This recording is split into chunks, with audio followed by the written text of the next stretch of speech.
پانی پی لیتے تھے، ریاض الجنہ میں چلے جاتے تھے، لمبی نوافل میں مشغول ہو جاتے تھے۔ یہ عشق مصطفیٰ ہے جو ان سینوں میں اتارنا ہے، اس کے بغیر کوئی زندگی نہیں ہے میرے عزیز بھائیو۔ اللہ رسول کی محبت سینوں میں بسری چاہیے۔ اور ایک شاعر ہے، سادی زبان میں کہہ گیا، لیکن بڑے بڑے شاعر اس کے پیچھے رہ گئے۔ وہ عشق میں آیا، کہنے لگا کاش میں آپ کے زمانے میں ہوتا، کہنے لگا سوچتا ہوں کہ میں کب جنم لیتا، جانے پھر میں کیا سے کیا ہوا ہوتا، چاند ہوتا میں تیرے زمانے کا، تیرے اشارے سے میں بٹا ہوتا، پانی ہوتا میں وہاں کے چشموں کا، تیرے قدموں پہ بہہ گیا ہوتا، ٹکڑا ہوتا میں کسی بادل کا، ساتھ تیرے میں گھومتا ہوتا، پیڑ ہوتا میں کھجور کا کوئی، جس کا پھل تو نے کھا لیا ہوتا۔ یہ عشق میں ہے۔ آگے سننا، کہتے تیرے حجرے کے آس پاس کہیں میں کوئی کچا سا رستہ ہوتا، تیرے حجرے کے آس پاس کہیں میں کوئی کچا سا رستہ ہوتا، خاک ہوتا میں مدینے کی گلیوں کی، تیرے قدموں کو چومتا ہوتا، سبحان اللہ، خاک ہوتا میں مدینے کی گلیوں کی، تیرے قدموں کو میں چومتا ہوتا۔ پھر کہتا ہے میں شتر ہوتا ان 63 میں سے، تیرے ہاتھوں نحر ہو گیا ہوتا۔ اس کو سمجھانے کے لیے پہلے آپ کو واقعہ سنو، پھر آپ کو شیخ سمجھ آئے گا۔ اللہ کے نبی علیہ السلام نے اپنی زندگی مبارکہ میں ایک حج کیا ہے، اس لیے کہ اگر 2 کر دے تو کہیں امت پر فرض نہ ہو جائے۔ آپ جب حج کے لیے تشریف لے گئے تو آپ نے 100 اونٹ حج پر ذبح کی۔ ہر حاجی قربانی کرتا ہے، آپ نے 100 اونٹ ذبح کیے۔ اونٹ 100 اونٹ بڑی تعداد ہے، تو طریقہ یہ بنا ہوا تھا کہ ادھر 100 اونٹ کھڑے کیوں ہیں، میرے سرکار یہاں، کہتے بھی مزہ آتا ہے سرکار کہتے ہوئے، پر اللہ کا شکر ہے کہ ہم اپنے نبی کے امت ہیں۔ اللہ کا شکر ہے، اللہ کا شکر ہے ہم محمد کے داعی، ہم اس کے غلام ہیں، ہم اس کے گن گاتے ہیں۔ اللہ کی قسم یہ ہمارے لیے بہت بڑا سرمایہ ہے کہ ہم محمدی ہیں، ہم حضور کے امتی ہیں۔ دن قیامت کا ہوگا، سرکار کا دیدار کریں گے، جنت میں جائیں گے، آقا کو دیکھیں گے، آپ کے پاس بیٹھیں گے، کیا مزہ آئے گا۔ اللہ نے اس نبی میں پیدا کیا، یا رسول اللہ ہم آپ کے غلام ہیں، اس کو پہنچا دو۔ ہم بھرے مجمع میں کہتے ہیں کہ یا رسول اللہ ہم آپ کے غلام ہیں، ہم آپ کے کمیوں کے کمی ہیں، ہم آپ کے نوکروں کے نوکر ہیں، ہم آپ کے قدموں کے زروں کے زرے ہیں۔ یہ ہمارے لیے اعزاز ہے۔ اللہ کے نبی حج کے موقع پر کھڑے ہیں، 100 اونٹ پیچھے، 100 اونٹ ذبح کرنے کے لیے لایا جاتا تھا، اکٹھے تو لائے نہیں گئے۔ طریقہ یہ بنایا تھا کہ پیچھے 100 اونٹ کھڑے کیے ہوئے، آگے پھر ایک تھڑا سا بنایا ہوا ہے، تھڑا تو ایسے میں کہہ رہا ہوں تو ایک جگہ بنائی ہوئی ہے جس میں 5 اونٹ لے جاتے تھے۔ پھر اللہ کے نبی یہاں تشریف فرمائے تو 5 اونٹ لائن میں کھڑے کر دیتے، ان میں سے ایک اونٹ کو صحابی آگے کرتا اور آپ کے ہاتھ میں چھرا تھا۔ اونٹ کو نا ذبح نہیں کیا جاتا، نحر کیا جاتا ہے، گلے میں چھرا مارا جاتا ہے جس کو نحر کہتے ہیں۔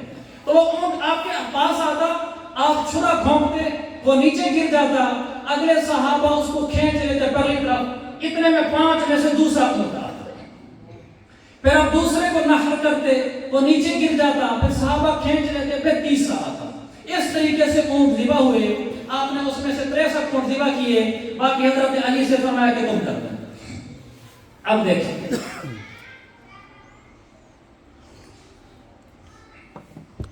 وہ جو 5 اونٹ لے جاتے ہیں، اب حیران، اونٹ ہے، انسان نہیں ہے۔ آج کا انسان بھی اونٹ سے بے عقل ہوتی ہے۔ وہ 5 اونٹ لائن میں کھڑے کیے جاتے ہیں۔ جب اگلا اونٹ 1 نمبر اونٹ آ گیا تو 2 نمبر اونٹ کی باری ہے نا، پھر 3 نمبر اونٹ کی باری ہے۔ 3 نمبر اونٹ، چشم فلک نے یہ دیکھا میرے عزیز بھائیو، آسمان دیکھ رہا تھا، زمین گواہ تھی اس کی۔ تاریخ میں لکھا ہے جو 3 نمبر اونٹ ہوتا تھا وہ دوسرے نمبر والے اونٹ سے گردن سے لڑ کر آگے آ جاتا تھا کہ پہلے میرا نمبر آنا چاہیے، تو پیچھے ہو جا۔ ان 4 اونٹوں میں 3 اونٹوں میں یہ جنگ جاری رہتی تھی کہ جو کوئی اونٹ گردن مار کے آگے آ جاتا تھا تو اس کو پہلے چھرا لگتا تھا، وہ گر جاتا تھا۔ اونٹ بھی پہچانتا تھا کہ کس کے ہاتھوں ذبح ہو رہا۔ اس کو کہا اس شاعر نے کہ میں شتر کہتے ہیں اونٹ کو، میں شتر ہوتا ان 63 میں سے، تیرے ہاتھوں میں نحر ہو گیا۔ اللہ کے نبی کے پاس ایک صحابی ہے، کہنے لگے یا رسول اللہ میرے باغ میں اونٹ ہے، بولا ہو گیا، کاٹتا ہے، پاگل ہو گیا ہے. تو اللہ کے نبی صلی اللہ علیہ وسلم کے جب یہ بتایا کہ اونٹ پاگل ہو گیا ہے، آپ نے فرمایا مجھے ساتھ لے چلو. مستدرک مجموع الزوائد کی حدیث ہے، مجموع الزوائد کی حدیث ہے. آپ نے فرمایا مجھے ساتھ لے چلو. ساتھ لے گئے، باغ کے پاس گئے. ہم نے میں باغ کا دروازہ کھولا. انہوں نے کہا یا رسول اللہ اندر اونٹ ہے کوئی پاگل. آپ نے دروازہ کھلوایا، اندر گئے. صحابی ڈرے ہوئے ہیں، صدیق اکبر ساتھ ہیں. اونٹ سامنے کھڑا تھا. وہ صحابی روک رہے ہیں کہ افسر اونٹ پاگل ہے، اندر جا رہے ہیں. آپ اندر گئے، کچی کچی باتیں نہیں سنا رہا. آپ اندر تشریف لے گئے. اونٹ کھڑا تھا. آپ نے اس کو آواز دی. حدیث کے بارے میں فرمایا تعال ادھر آ. اونٹ کو کہا ادھر آ. اونٹ آیا اور سر جھکا کر کھڑا ہو گیا سرکار کے آگے. آپ نے مالک کو کہا رسی لے. اس نے رسی لے کر اس کے گلے میں ڈالی. کہا لے کر چلا جا. وہ لے کر چلا گیا. پاگل اونٹ چپ کر کے پیچھے چلا گیا. صدیق نے کہا یا رسول اللہ یہ تو ایسے لگتا ہے جیسے وہ اونٹ آپ کو جانتا ہے. آپ نے فرمایا صدیق زمین و آسمان کے درمیان جتنی چیزیں ہیں سب محمد مصطفیٰ کو جانتی ہیں. سبحان اللہ. جتنی چیزیں ہیں. حضرت علی فرماتے ہیں میں اللہ کے نبی علیہ السلام کے ساتھ نکلا. مکہ مکرمہ کی بات ہے کہ ما مررنا من جبل ولا شجر ولا حجر. میں ہوں اور سرکار ہیں. ہم جس پہاڑ کے پاس سے گزرتے، جس پتھر کے پاس سے گزرتے، جس درخت کے پاس سے گزرتے تو وہی پتھر کہتا تھا السلام علیکہ یا رسول اللہ. سبحان اللہ. میرے نبی کو سلام کرتا تھا السلام علیکم. آپ اگلے پہاڑ کے پاس پہنچ جاتے پھر وہ کہتا السلام علیکہ یا رسول اللہ. فرشتے پہاڑ اور پتھر بھی میرے نبی کو سلام کرتے تھے. آپ جہاں جہاں سے گزرتے تھے ان کا سلام پاتے تھے. ارے اس نبی کو ہم نے نہیں سمجھا، ان کو سب نے سمجھا، ہم نے نہ سمجھا. ہمارے سینے ان کے عشق سے خالی ہو گئے. حالانکہ وہ نبی اتنی عظمت پر ہے. اس نبی کو ہماری ضرورت نہیں ہے، ہمیں اس نبی کی ضرورت ہے. وہ تو وہ نبی ہے جس کے چرچے عرش پر فرش پر، جس کے چرچے زمین پر آسمان پر، جس کے چرچے دنیا میں اور آخرت میں. یہ وہ نبی ہے جن قیامت کے آئیں گے تو اللہ تعالیٰ فرمائے یہ سر سجدے میں رکھ دیں گے. میرا نبی کو اللہ فرمائے گا ارفع رأسک، میرے حبیب سر اٹھائیے. سل تعطا، آج محمد عربی کی زبان سے نکلے گا رب ذوالجلال عطا کرے گا. آپ بولیں میرے نبی اشفع تشفع. آج آپ جس کی سفارش کریں گے میں اس کی سفارش قبول کروں گا.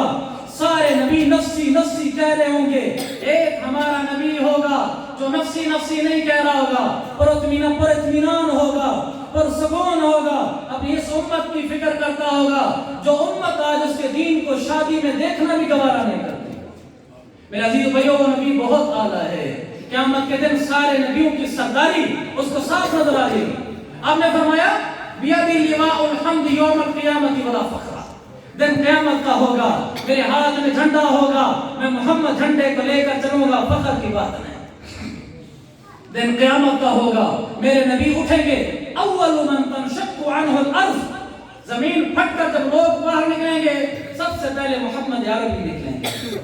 میرے رب نے ان کے تذکرے کیے، ان کو عرش پہ بلایا ہے، عرش پہ بلایا ہے، اور اسی جسم مبارک کے ساتھ بلایا. خواب نہیں تھا، جیتے جاگتے اب تشریف لے گئے ہیں. میرا پیغمبر بہت عظیم تر ہے. وہ مظفر واسی نے کہا تھا میرا پیغمبر عظیم تر ہے. کمال خلاق ذات اس کی. سننا ذرا مضمون ذہن میں آئے. میرا نبی عظیم ہے.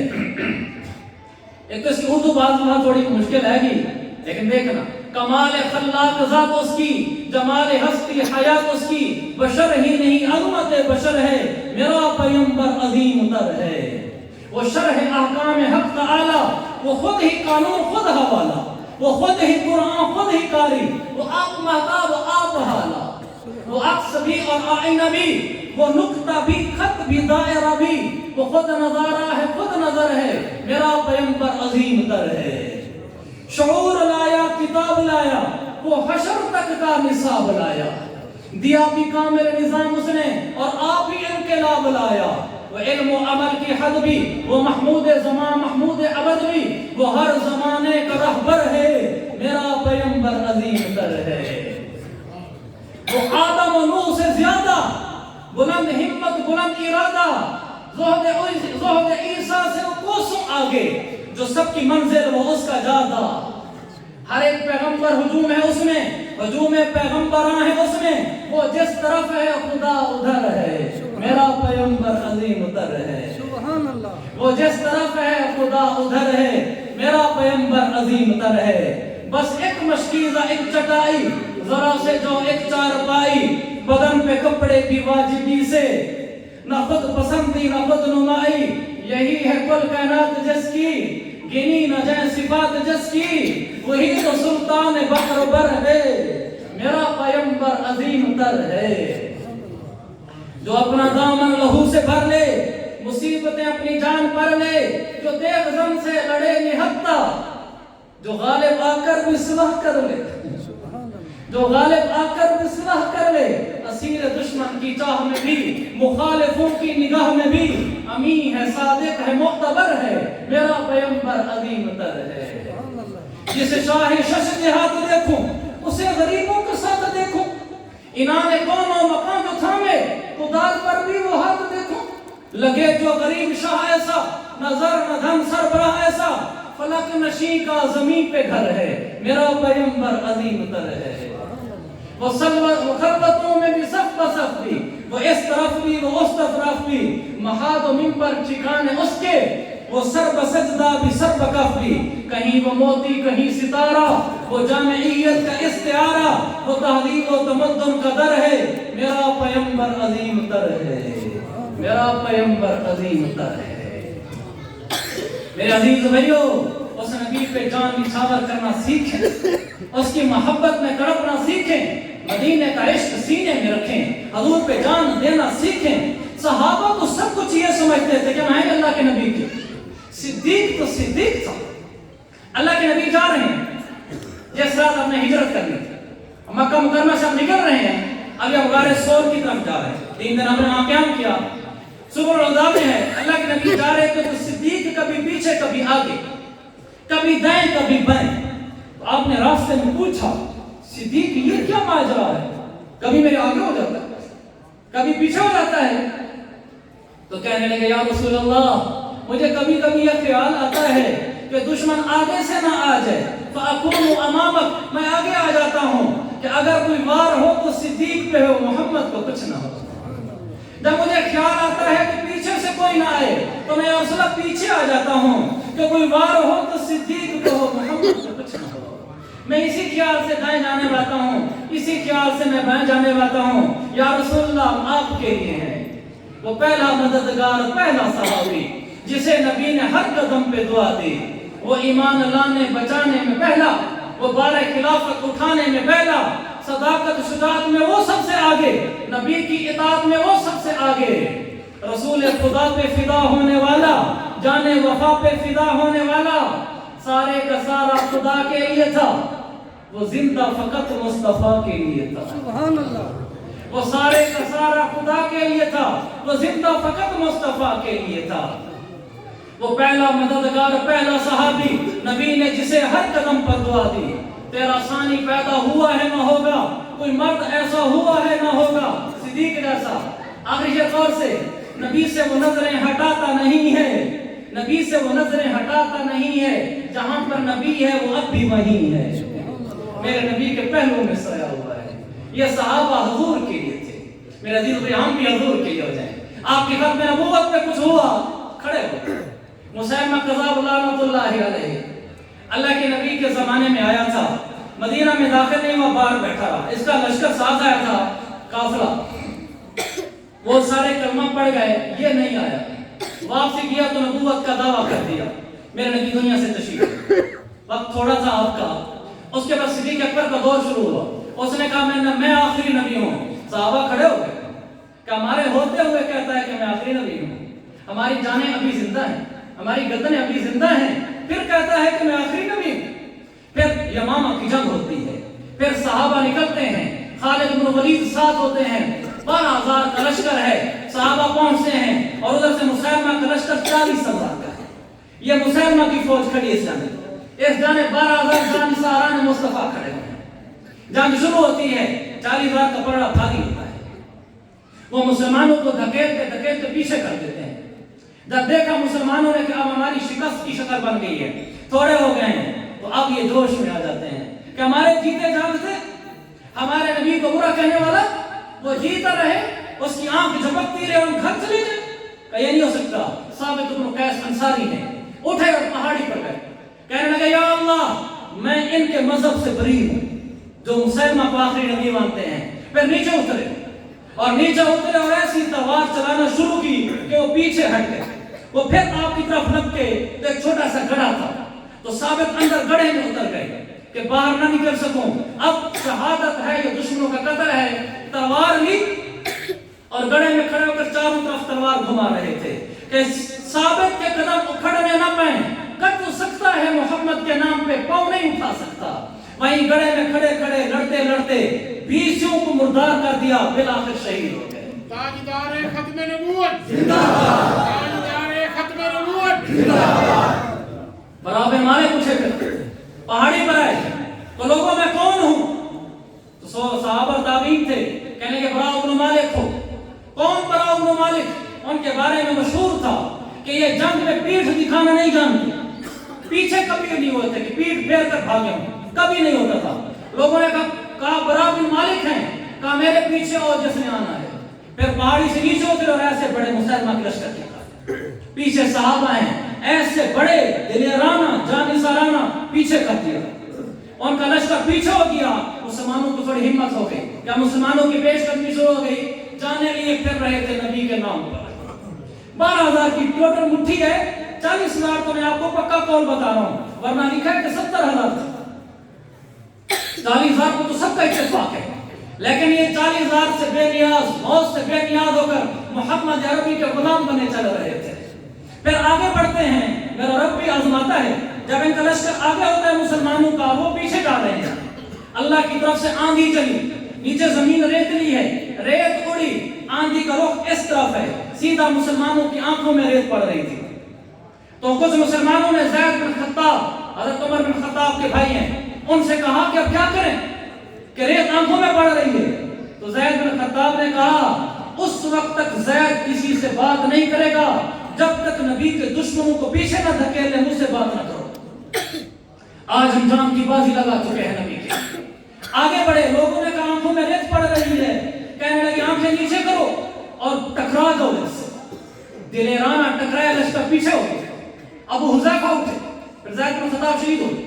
ابو حذیفہ اٹھے, جھنڈا ہاتھ میں لیا, کہنے لگے یا اہل القرآن زینوا القرآن بافعالکم. کہا اٹھو مسلمانوں, نبی کو ماننے والے, نبی کے قرآن کو ماننے والے, اٹھو, آج اپنے دین قرآن کو عزت کو کچھ کر کے دکھاؤ. پھر مسلمانوں میں جوش. پھر آگے گئے, حضرت ابو حذیفہ جھنڈا لیے چل رہے ہیں, مسلمان بے نصاب جان سے بے خوف ہو کر آگے بڑھ رہے ہیں. پھر چلتے چلتے ابو حذیفہ بھی شہید ہو گئے. پھر چند قدم آگے جاتے ہیں, جب ابو حذیفہ کے ہاتھ سے جھنڈا گرتا ہے, سالم مولا حذیفہ جھنڈا اٹھاتے ہیں. پھر کہتے ہیں کہ لوگوں, اگر آج سالم آگے بڑھ کر ڈٹ کر نہ لڑا تو یہ پھر آج کا بدترین مسلمان ہوگا. فبئس حامل القرآن انا, آج میں بدترین مسلمان ہوں گا اگر نبی کی ناموس پہ نہ لڑا. پھر آگے بڑھے, بڑھتے بڑھتے شہید ہو گئے. لیکن مسلمانوں کے حوصلے بلند ہو چکے تھے. آخر انہوں نے دھکیل دیا ان کو. پیچھے ان کا باغیچہ تھا, بہت بڑا قلعہ تھا, حدیقۃ الرحمن نام رکھ رکھا تھا. صحابہ اس کے قریب پہنچ گئے. یہ صحابہ نبی پر کتنا مرنا جانتے تھے. ان کی بیویاں نہیں تھی, ان کے بچے نہیں تھے, ان کو تیر لگتا تھا, درد نہیں ہوتا تھا, سب کچھ ہوتا تھا, لیکن نبی کا عشق جانتے تھے. حضور صلی اللہ علیہ وسلم تبوک کے موقع پر جنگ پہ جاتے ہیں. آپ صلی اللہ علیہ وسلم آگے تو پیچھے ابو قیس میں گئے ہوئے تھے. آپ واپس مدینہ آئے تو دیکھا مدینہ میں تو سنسانی کا عالم ہے, صحابہ نہیں ہے. اپنے باغیچے میں گئے اور وہاں ان کو پتا چل گیا کہ حضور تبوک تشریف لے گئے. یہ گئے اپنے باغیچے میں, ان کی 2 بیویاں تھیں.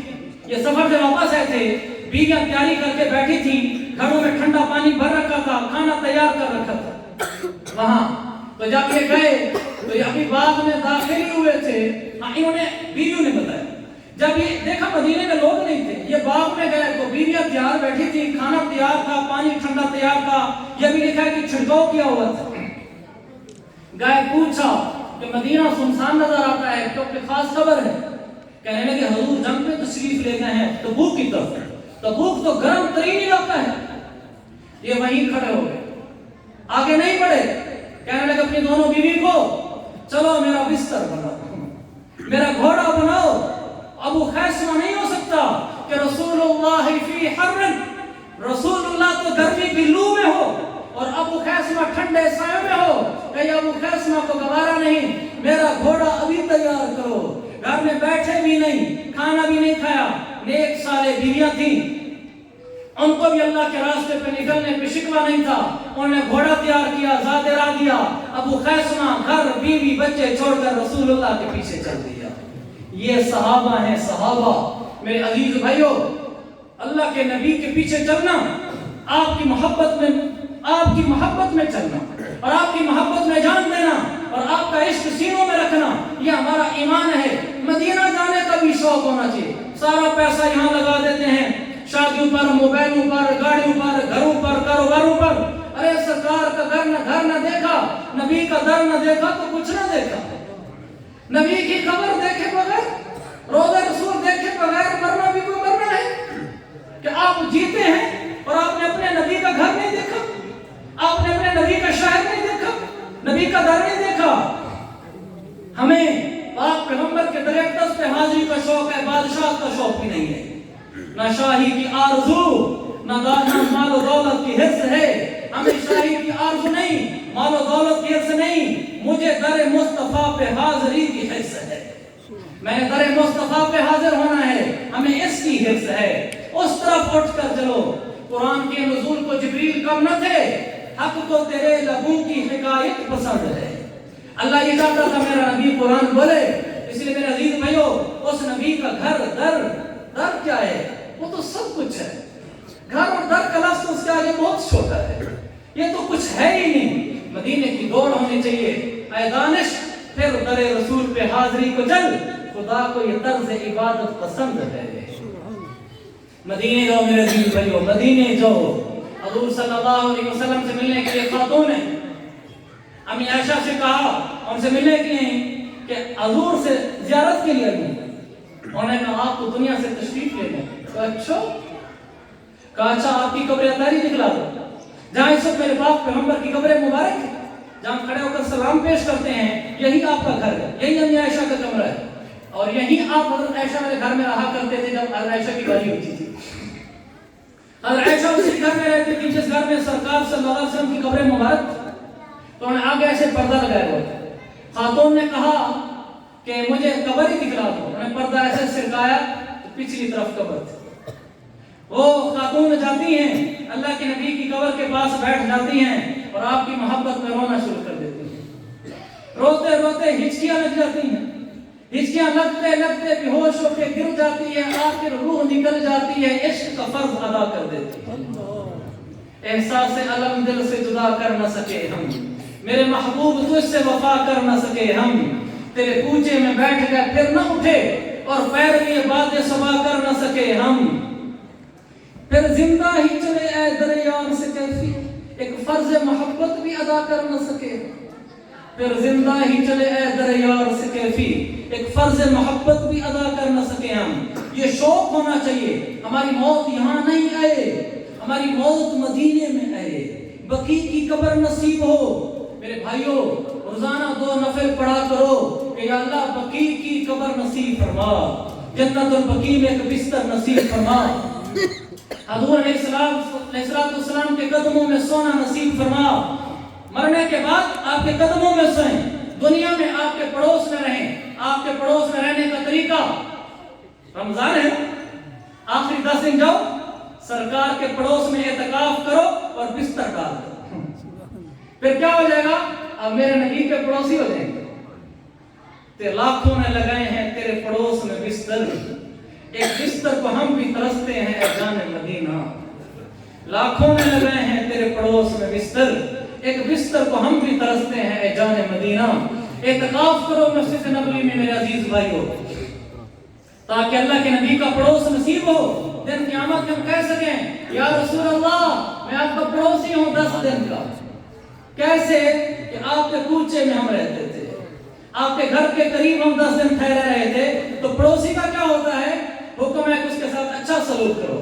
ہم آپ کے پڑوسی ہیں, ہم آپ سے سفارش کراتے ہیں ہماری جنت کی شفاعت کر دو. یہ شوق ہونے چاہیے. سارا پیسہ گھروں پہ لگ رہا ہے, سارا پیسہ جدادیں بنانے پہ لگ رہا ہے, سارا پیسہ گاڑیوں موبائل اور شادیوں پہ لگ رہا ہے.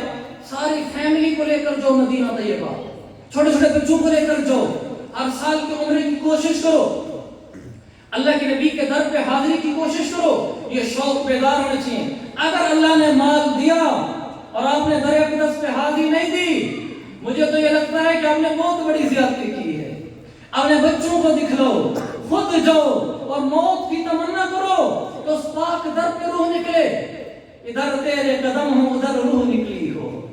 جیسا کیسا ہے یہ آخر سائل کو قرآن ہے کہ یا اللہ ہماری یہ دعا ہے مدتوں سے کہ ادھر قدم ہو سرکار کے, ادھر یہ روح نکلی ہو. آپ کے قدموں میں ہماری روح نکل جائے.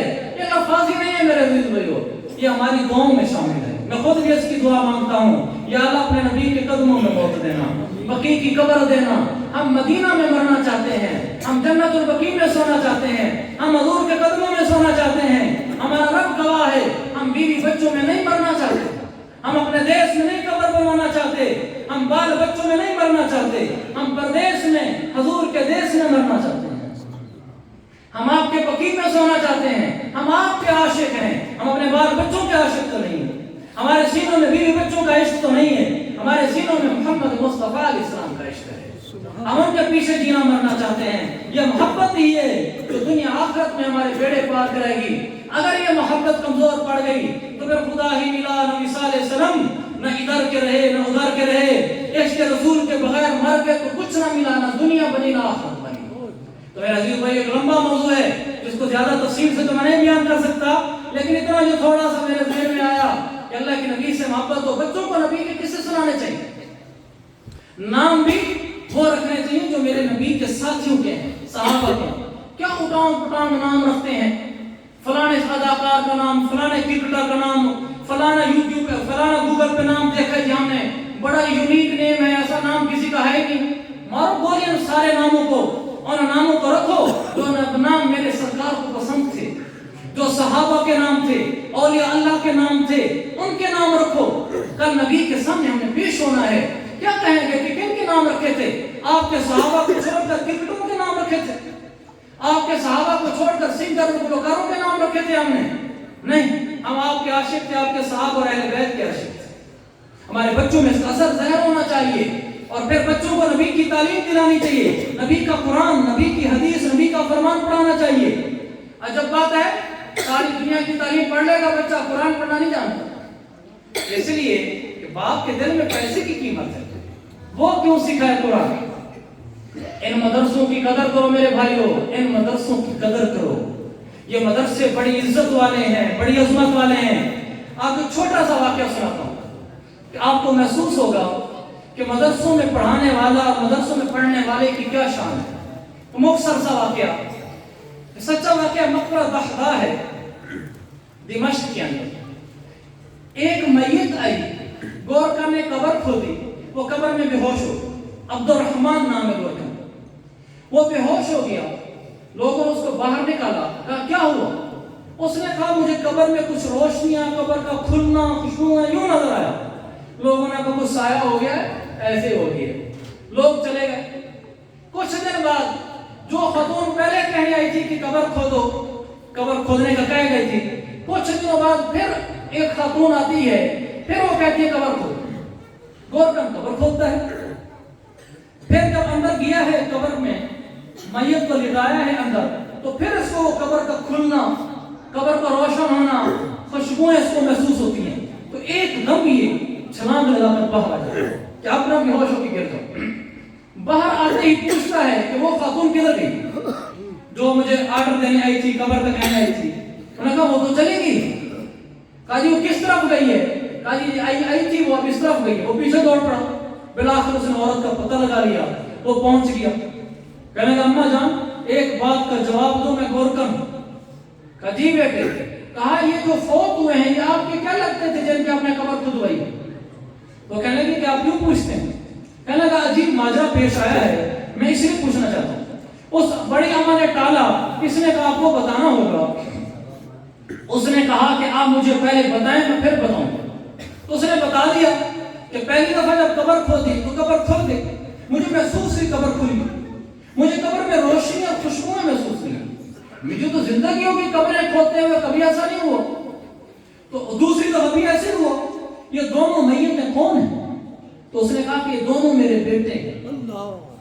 کہا یہ کیا کرتے تھے؟ کہا جو پہلے والا تھا وہ مدرسے فکان طالب العلم، وہ مدرسے کا طالب علم تھا جس کے لیے قبر کھلی ہے. اس نے کہا دوسرا کیا کرتا تھا؟ کہا یعمل نشارا، کہا وہ کارپینٹر بڑھائی درخان جس کو کہتے ہیں، تو وہ بڑھائی کا یہ کام کرتا تھا، کما کما کر خرچہ اپنے بھائی کو مدرسے کے لیے بھیجا کرتا تھا. کہنے لگا اچھا یہ مدرسے پڑھنے والے اور پڑھانے والے کی شان ہے. جو اس کو بچے کو مدرسے میں پڑھا رہا ہوتا ہے، اس کا خرچہ اٹھا رہا ہوتا ہے، اس کی یوں قبریں کھلتی ہیں. عمر 40 سال سے زیادہ ہے عبد الرحمن کی. وہاں دمشق کا بڑا مدرسہ ہے مسجد التوبہ کے نام سے. اس کے جو موت میں بڑے ہیں وہ شیخ سعید برہانی ہیں. یہ سیدھا شیخ سعید برہانی کے پاس پہنچ جاتا ہے. عبد الرحمن کہتا ہے مجھے مدرسے میں داخلہ دو، میں نے پڑھنے آنا ہے. اس نے کہا اس عمر میں ہم داخلے نہیں دیا کرتے. کہا جی نہیں میں نے داخلہ لینا ہے، میں نے مدرسے کا طالب علم بننا ہے. تو جب اس نے اصرار کیا، اس نے کہا آپ سمجھدار آدمی ہیں، کس بات پہ ڈٹ گئے ہیں؟ کیا ماجرا ہے، کیا وجہ ہے؟ اس نے یہ واقعہ کیا سنایا. کہ میں نے اپنے آنکھوں سے وہ میتیں قبر میں اتارنے کے بعد قبروں کو کھلتے دیکھا ہے، روشن ہوتے دیکھا ہے، خوشبوئیں دیکھی سونگھی ہیں میں کیسے مدرسے کا طالب علم نہ بنوں؟ میں مدرسے کا طالب علم بنوں گا. انہوں نے اس کو داخلہ دیا اور وہ عالم بنا. بعد میں عبد الرحمن الحفار کے نام سے مشہور ہوا. حفار گوتم کو کہتے ہیں. اللہ تعالیٰ نے میرا عزیز بھائیو مدرسوں میں پڑھنے پر پڑھانے والوں کو یہ انعام دیتا ہے. اللہ اپنے بچوں کو مدرسوں میں پڑھاؤ، حافظ قرآن بناؤ. دیکھو ہمیں بے وقوف نہیں بننا چاہیے. آپ کہیں گے کیسا جملہ کہہ دیا؟ ہمیں بے وقوف نہیں بننا چاہیے. کیا بے وقوفی ہے کہ مدرسے میں داخل کرائیں گے تو کھائے گا کہاں سے؟ ارے یقین نہیں ہے اللہ پر کہ جب بچہ ماں کے پیٹ میں ہوتا ہے، بخاری کی حدیث ہے یکتب رزقہ اجلہ، فرشتہ وہیں آ کر اس کی روزی لکھ دیتا ہے. سبحان اللہ. کہ اس کو کتنی ملے گی؟ اب وہی روزی ملتی ہے. مولوی بنا، مقدر میں مالداری تھی، گاڑیوں پہ پھرے گا، اچھے موبائل رکھے گا، اچھے کھانے کھائے گا، عزت کے ساتھ رہے گا. مقدر میں روزی تھی، مقدر میں روزی نہیں تھی، مولوی بنے گا غریب ہو، تقدیر کرے گی. اسی طرح سنو، سکول کالج کسی میں بھیجتے ہیں تاکہ پڑھ لے کے افسر بن جائے، امیر بن جائے. سکول میں جائے گا، مقدر میں مالداری ہوگی، پڑھ لے کے بن جائے گا، امیر بنے گا. سکول میں جائے گا، مقدر میں مالداری نہیں ہوگی، چھوٹی سی دکان لگا کے بیٹھا ہوگا، 15-20 ہزار کی نوکری ڈھونڈتا پھرتا ہوگا، گھر والے تنگ ہوں گے، کماتا نہیں ہے. یہ سکول گیا تھا، روزی کیوں نہیں مل رہی؟ سب سکول والوں کو امیر ہونا چاہیے تھا، سب مولوی کو غریب ہونا چاہیے تھا. جب مولوی میں غریب بھی ہیں، امیر بھی ہیں، شان والے بھی ہیں، غریب بھی ہیں، ایسے سکول کالج میں جانے والے امیر بھی ہیں، غریب بھی ہیں، تو یہ کیوں نادانی ہم کرتے ہیں کہ مدرسے میں جائے گا تو غریب ہو جائے گا، تقدیر کی لکھی روزی پائے گا، مولوی بنے گا سکول کالج میں جائے. اس لیے اپنے بچوں کو حافظ عالم بناؤ. ہم آپ کو تقریروں میں نہیں ابھارنے آتے. میرے 2 بیٹے ہیں، دونوں کے حافظ بنایا. یہ نہیں ہے کہ ہم آپ کو ابھار کے چلے جائیں اپنے بیٹے مدرسوں سے دور ہیں. ہمارے دل کی یہ آوازیں ہیں، منبر کی تقریریں نہیں ہیں کہ رزق کا تعلق سکول اور مدرسے کے ساتھ نہیں ہے. یہ منبر مصطفیٰ کی امانت داری کو سامنے رکھ کر کہتا ہوں، اللہ کے گھر میں بیٹھ کر رزق کا تعلق مدرسے اور سکول کے ساتھ نہیں ہے، رزق کا تعلق تقدیر کے ساتھ. سبحان اللہ. آپ نے دیکھا نہیں غریبوں کی اولادیں امیر ہوئی. آپ نہیں جانتے ایسے لوگوں کو کہ ابھی آپ کے سامنے امیر ہوگا، اس کا باپ غریب تھا. کیا ایسے لوگ آپ نہیں جانتے؟ باپ امیر تھا، اولادیں غریب ہو گئی. یہ تقدیر کے فیصلے ہوتے ہیں. ہم تقدیر کی وجہ سے اولاد کو دل سے معلوم کر دیں. ایسا نہ کرنا میرے بھائیو. اللہ تعالیٰ تمہاری قبر اچھی بنائے گا اور دنیا بھی اچھی بنائے گا، آخرت بھی اچھی بنائے گا. بچوں کو مدرسے کی طرف لے کر آخری بات، 4 منٹ ہے میرے پاس. وہ دکھڑا ہے، لمبا دکھڑا ہے، لیکن چند منٹوں میں سمیٹنا ہے میں نے اس دکھڑے کو. وہ دکھڑا یہ ہے، ہم سمجھتے ہیں کہ دین نام ہے اس داڑھی کا، دین نام ہے اس ٹوپی اور پگڑی کا، دین نام ہے مسجد کی نماز کا، روزے کا، حج عمرے کا، تلاوت تسبیح کا. یہ دین اس کا نام ہے، ایسا نہیں ہے میرے بھائیو۔ دین نام ہے اس عبادت کا، اور دین نام ہے حسن معاشرت کا، اچھے اخلاق کا، اچھے سلوک کا، اچھے رویوں کا، پیار محبت کا۔ اگر آپ نے نمازیں پڑھی، روزے رکھے، داڑیاں رکھی، پگڑیاں باندھی، لیکن آپ کی زبان ایسی ہوئی کہ اگلے کے پاؤں سے زمین نکال دے اور اس کو آگ لگا کے رکھ دے، آپ کا بول ایسا ہے کہ پرلے کو تکلیف ہوتی ہے، آپ غیبت کرتے ہیں، چغلی کرتے ہیں، تانا دیتے ہیں، رشتہ داریاں توڑتے ہیں، آپ کی نماز، آپ کی تہجد، آپ کی یہ ساری باتیں آپ کو جہنم سے نہ بچا پائیں۔ آج بچی کی شادی ہو کر گھر آتی ہے، سارے اس کے سر پہ سوار ہوتے ہیں، ساس ہے تو وہ اس کو تانے دیتی ہے، سسر ہے تو وہ دیتا ہے، دیور دلہن کو بھی کچھ نہیں، وہ بھی حکمران بنا کر ہوتا۔ اور شوہر جس نے کل قیامت دن بیوی کے ساتھ گزارے ہوئے ایک لمحے کا جواب دینا ہے، رفاقت حیات ہے، قیامت دن ایک لمحے کا پوچھا جائے گا کہ تو اس کے ساتھ کیسے رہا۔ میرے نبی نے فرمایا خیرکم خیرکم لأہلی، لوگوں کو میں سب سے اچھا وہ ہے جو اپنی بیوی کے ساتھ اچھا ہو، وَأَنَا خَيْرُكُمْ لِأَهْلِي، اور میں تم میں سب سے زیادہ اپنی بیوی کے ساتھ اچھا ہوں۔ ہمارے ہاں بیویاں مظلوم ہیں، میں مظلوم ہیں، بیٹیاں مظلوم ہیں، بیٹا پیدا ہو تو خوشیاں مناتے ہیں، بیٹیاں پیدا ہوں تو منہ لٹکے ہوتے ہیں۔ ارے یہ مسلمان ہے یا مشرک ہے؟ مشرک میں نے اس لیے کہا، سورۃ النحل 14واں پارہ، اللہ تعالیٰ فرماتا ہے مشرکوں کے بارے میں، اذا بشر احد بالانثى، جب کسی مشرک کو بتایا جاتا ہے کہ تیرے گھر میں بیٹی پیدا ہوئی ہے، اللہ تعالیٰ فرماتا ہے چہرے کا رنگ بدل جاتا ہے، ظل وجہ مسودہ وهو کظیم، اندر پریشان ہوتا ہے، یتوارا من القوم، لوگوں کو بتاتا نہیں ہے کہ گھر بیٹی پیدا ہوئی ہے، وہ چپ کر کے چلتا ہے۔ یہی آج کا مسلمان کرتا ہے، بیٹا پیدا ہو میسیجنگ ہو رہی ہے، خوشیاں ہو رہی ہیں، بیٹی پیدا ہو تو نہ کوئی میسج دوستوں کو، نہ کوئی خوشیاں، نہ کوئی دعوتیں، نہ کچھ، الٹا بیوی کو تانے، ساری بیٹیاں پیدا کرتی ہے۔ زیادتی ہے میرے عزیز بھائیو، بیٹیاں جنت کا ٹکٹ ہیں، بیٹیاں جنت کا ٹکٹ ہیں۔ حدیث سنا رہا ہوں، اللہ کے نبی نے فرمایا جس کو اللہ بیٹیاں دے وہ ان کی اچھی پرورش کرے، احسن الیہن، اچھا بن کر رہے ان کے ساتھ، ادبہن، دینی تربیت دے، وزوجہن، ان کے گھر بنا دے، شادیاں بنا کر دے۔ فرمایا کہ دن قیامت کے آئے گا یہ آدمی جس نے اپنے بیٹیوں کے ساتھ اچھا سلوک کیا، کان لہ سترا من النار، کانت لہ سترا من النار، دن قیامت کے یہ آدمی آئے گا این منکر گناہگار ہو، جہنم کی طرف جانے لگے۔ سرکار فرماتے ہیں جب یہ جائے گا آگے دیکھے گا جہنم سے آگے ایک دیوار کھڑی ہے جو اس کو جہنم میں جانے سے روک رہی ہے، قریب جا کر دیکھے گا تو وہی بیٹیاں تھیں جو جہنم کے آگے دیوار بن گئی ہیں۔ سبحان اللہ، یہ بیٹیاں ہیں، بیٹیاں، انہی بیٹیوں کے ساتھ ہم حسن سلوک نہیں کرتے۔ بیٹی کی پیدائش سے خوش ہو جانا چاہیے کہ اللہ کی رحمتوں کی بارش آ گئی۔ خیر یہ ایک لمبا موضوع ہے میرے عزیز بھائی، تو بیٹی کی پیدائش کو خوشی ہو، بول بیوی کے ساتھ اچھا ہو، ماں کے ساتھ اچھا ہو، ملازم کے ساتھ اچھا ہو، پڑوسی کے ساتھ اچھا ہو۔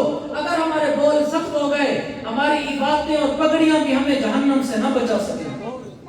بول میٹھے بولنا، آپ کو مسلم کی حدیث سناتا ہوں، اللہ کے نبی نے پوچھا صحابہ سے میری امت کا غریب کون ہے؟ اور نے کہا یا رسول اللہ روپیہ پیسہ نہ ہو غریب ہے؟ آپ نے فرمایا ہاں میری امت کا غریب۔ فرمایا دن قیامت کا ہوگا، ایک آدمی آئے گا اس کے پاس نماز روزے صدقے ڈھیر ہوگا، حدیث ہے مختصر کر رہا ہوں میں اس کو، کہا ڈھیر ہوگا لیکن ایک خامی ہوگی اس میں، نمازوں کا ڈھیر ہوگا، یاتی بکثیر من الصلاۃ والصیام والصدقہ، نفلوں کا ڈھیر، روزوں کا ڈھیر، صدقے زکوٰۃ کا ڈھیر، لیکن ایک خامی تھی، کیا؟ اکل مال ھذا، سفک دم ھذا، قذف ھذا، شتم ھذا، زبان چلتی تھی کینچی کی، کسی کو گالی دی، کسی کو برا بلا کہا، کسی پہ تہمت لگائی، کسی کا مال کھا گیا، یہ چیزیں تھیں اس میں۔